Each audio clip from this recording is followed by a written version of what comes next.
සියලුම රජයේ තරග විභාග සඳහා වැදගත් වන දේශපාලනික, ආර්ථික, සමාජ, සංස්කෘතික, ක්‍රීඩා සහ අධ්‍යාපන යන ක්ෂේත්‍ර ඔස්සේ සාමාන්‍ය දැනුම ඔබ වෙත මෙම නාලිකාව ඔස්සේ අප විසින් ගෙනයනු ලැබේ.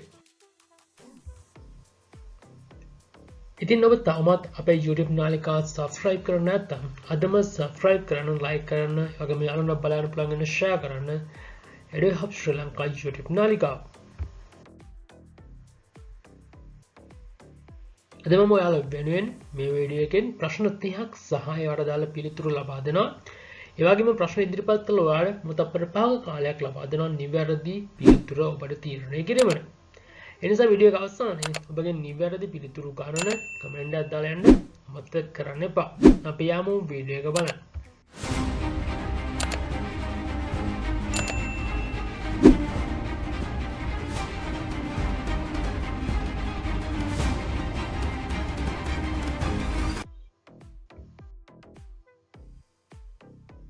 දෙදාසිහතර ආර්ථික නිදහස් දර්ශකයේ ඉහළම රට කුමක්ද?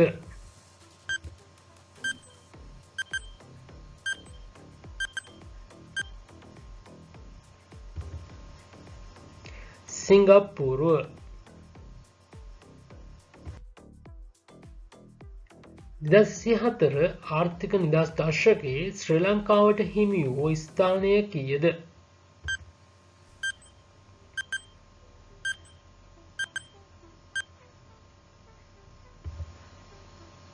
එකසිය 49 වෙනි ස්ථානය. 2024 ආර්ථික නිදහස් දර්ශකයේ අවසන් රට කුමක්ද?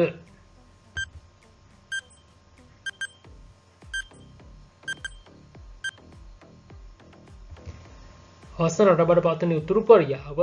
උතුරු කොරියාවට හිමි වුණු ස්ථානය තමයි 176 වන ස්ථානය. ආරම්භයේදී Google bot ලෙස හැඳින්වූ AI මෙවලමේ වර්තමාන නාමය කුමක්ද?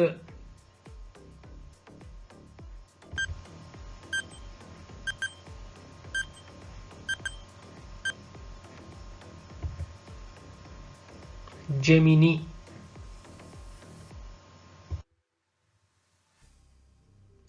ChatGPT හි හිමිකාරීත්වය දරන්නේ කුමන ආයතනයද?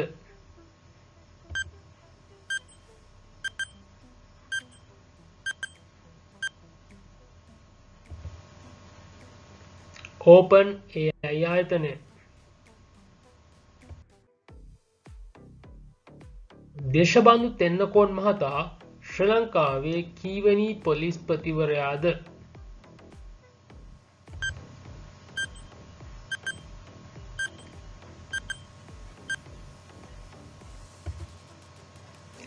තිස් 6 වෙනි පොලිස්පතිවරයා. ඉන්දියාව විසින් කච්චතීව් දූපත ලංකාවට පවරා දුන්නේ කුමන වර්ෂයේදීද?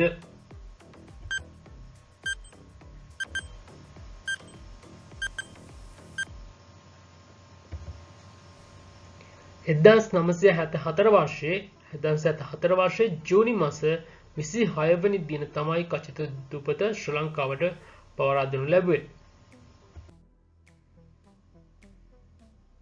ඉන්දියාව විසින් කච්චතීව් දූපත ලංකාවට පවරා දුන් කාලයේ ලංකාවේ අග්‍රාමාත්‍ය ලෙස කටයුතු කළේ කවුද?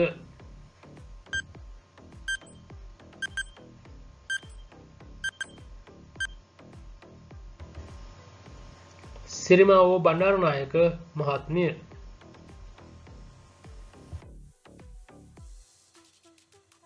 ආසියාව සහ යුරෝපය රුසියාවෙන් වෙන් කරනු ලබන කඳු වැටිය කුමක්ද?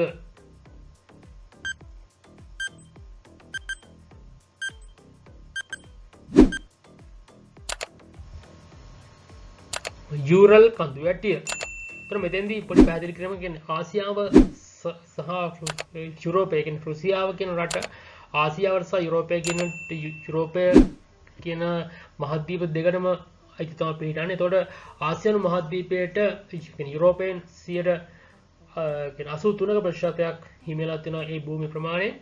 ඒ වගේම යුරෝපා මහද්වීපයට 17% ප්‍රමාණයක් හිමිලා තියෙනවා. ඒතර මේ දෙක වෙන්නන කඳු වැටිය තමයි මේ යුරල් කඳු වැටිය විදියට නම් කරන්න. ලෝ නිෂේධ බලය හිමි රටවල් මොනවාද?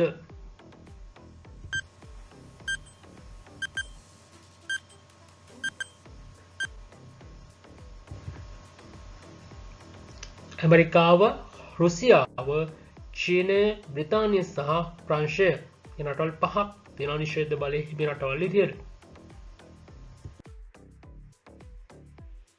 පලස්තීනයේ ගාසා තීරයට සටන් විරාමයක් සඳහා වන එක්සත් ජාතීන්ගේ ආරක්ෂක කවුන්සිල යෝජනාවන්ට එරෙහිව නිෂේධ බලය භාවිතා කරන රට කුමක්ද?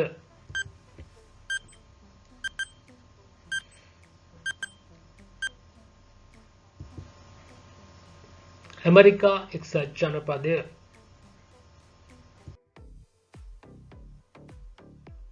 මරණ මංචක විවාහය සිදුවන්නේ කුමන ආගමික කණ්ඩායම තුළද?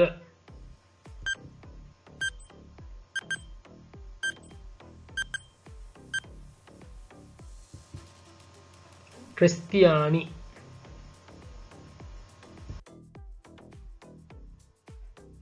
කච්චිතිව් දූපතෙහි පිහිටා ඇති ප්‍රසිද්ධ දේවස්ථානය කුමක්ද?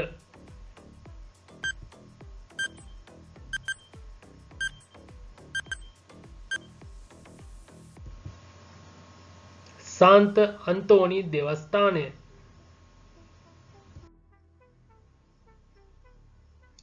ඉන්දියාව පූර්ණ වශයෙන් නිදහස් ලබා ජනරජයක් බවට පත් වූයේ කුමන වර්ෂයේද?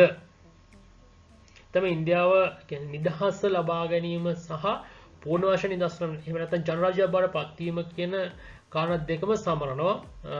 කියන්නේ 1947 වර්ෂයේ තමයි වුන් නිදහස ලබා ගන්නේ. 1947 අගෝස්තු 15 වෙනිදා වුන් නිදහස ලබා ගන්නවා. ඒ කියන්නේ එතෙන්දී අර්ධ වශයෙන් තමයි නිදහස ලබා ගන්න. ඒතර පූර්ණ වශයෙන් වුන් නිදහස ලබා ගන්නේ කියන්නේ කුමන වර්ෂයේද කියලා තමයි මෙතෙන්දී අහන්නේ.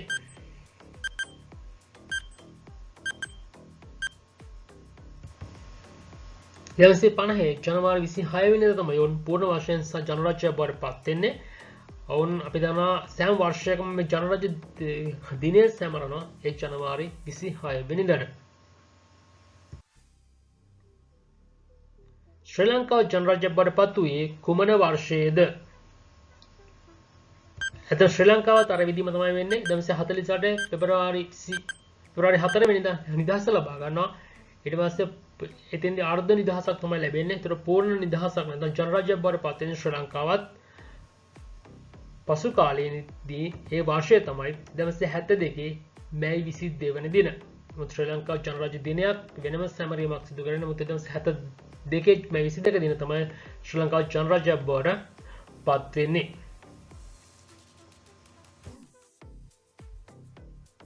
ශ්‍රී ලංකාවේ නව ඩිජිටල් හැඳුනුම්පත සකස් කිරීම සඳහා මූල්‍ය ආධාර ලබා දෙන රට කුමක්ද?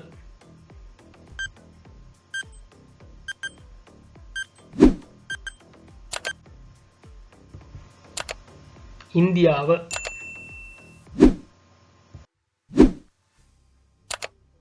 දකුණු ආසියාවේ කාබන් උදාසීන ප්‍රථම විශ්වවිද්‍යාලය කුමක්ද?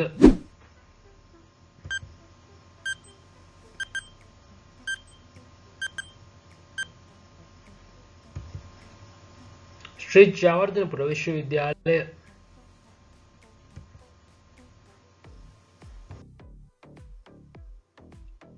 වර්තමානයේ ශ්‍රී ලංකාවේ අය කරනු ලබන වැට් බදු ප්‍රතිශතය කීයද?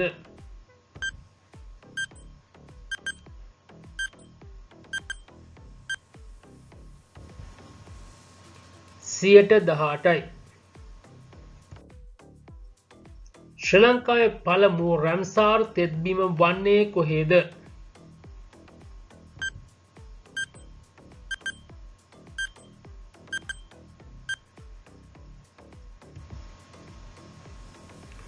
බුන්දෙල. ලොව ප්‍රථම රැම්සාර් තෙත්බීම් නගරය කුමක්ද?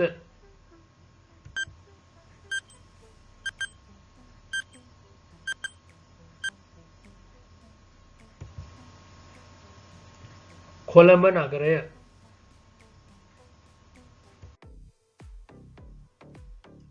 සිය රටේ තරුණ තරුණයන්ට වසර 2ක් හමුදා සේවය අනිවාර්ය කළ රට කුමක්ද?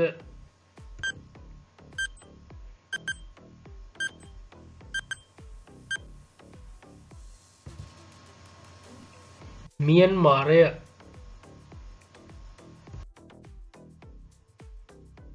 ආවර්තිත වගුවේ Fe සංකේතය ඇති රසායනික මූලද්‍රව්‍ය කුමක්ද?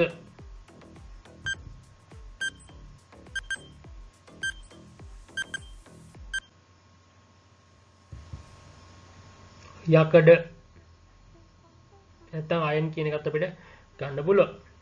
ඒක අයන් කියලා අපි හඳුන්වන්නේ මේ යකඩම තමයි. වෛද්‍ය විද්‍යාලවලට බඳවා ගන්නා සිසුන් ප්‍රමාණය වැඩි කිරීම නිසා වෛද්‍ය වැඩවාර්ෂණ පැවති රට කුමක්ද?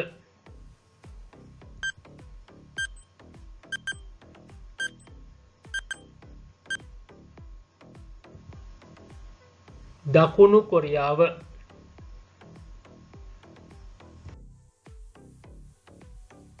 ලොව අඩුම උපත් අනුපාතයක් ඇති රට කුමක්ද?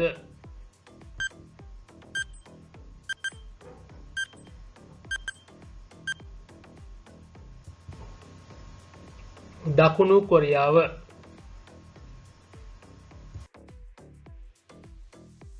පසුගිය වර්ෂයේදී මෙරට විශාලතම සෙල් ලිපිය හමු වූයේ කුමන ප්‍රදේශයෙන්ද?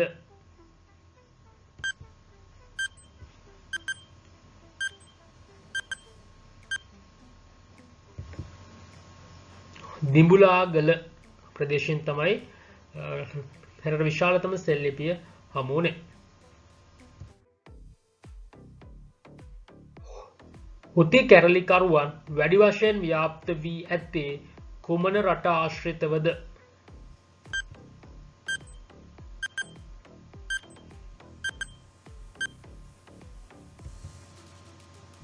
යේමනය ආශ්‍රිතව. සාකවල හරිත වර්ණයට හේතු වන වර්ණකය කුමක්ද?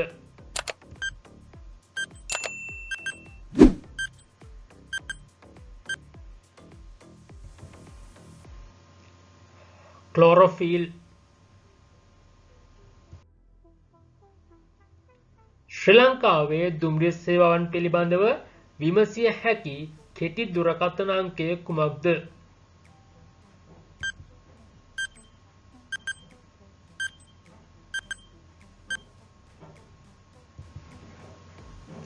දහනමයයි 71.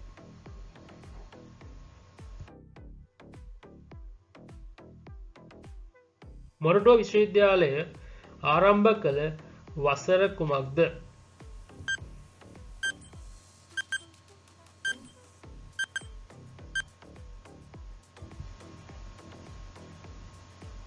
එදස් 972 වර්ෂය.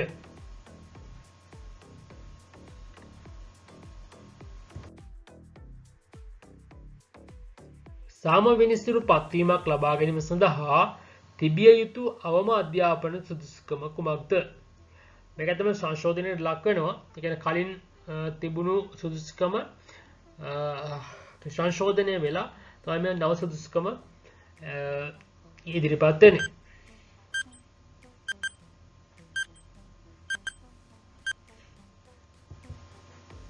අපොස සාමාන්‍ය පෙළ සමත්. කියන්නේ කලින් තිබුණ නැත්නම් අපොස උසස් පෙළ සමත් ඒක සංශෝධනයට ලක් වෙලා දැන් අධ්‍යාපන සුදුසුකම් අවම අධ්‍යාපන සුදුසුකම් විදියට අපොස සාමාන්‍ය පෙළ සමත් විදියට සකස් වෙලා තියෙන අලුත් කියන්නේ ව්‍යවස්ථාවේ මේ කියන්නේ සාමවිනිසුරු පත්වීමක් ලබා ගැනීම.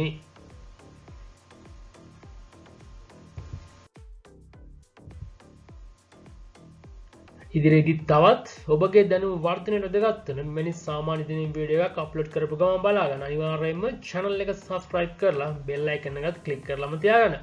ඊටම අපි තවත් දවසක මෙවැනි වීඩියෝ එකකින් හමුවන බලාපොරොත්තු වෙද්දී සමු ගන්නවා. EduHub ශ්‍රී ලංකා.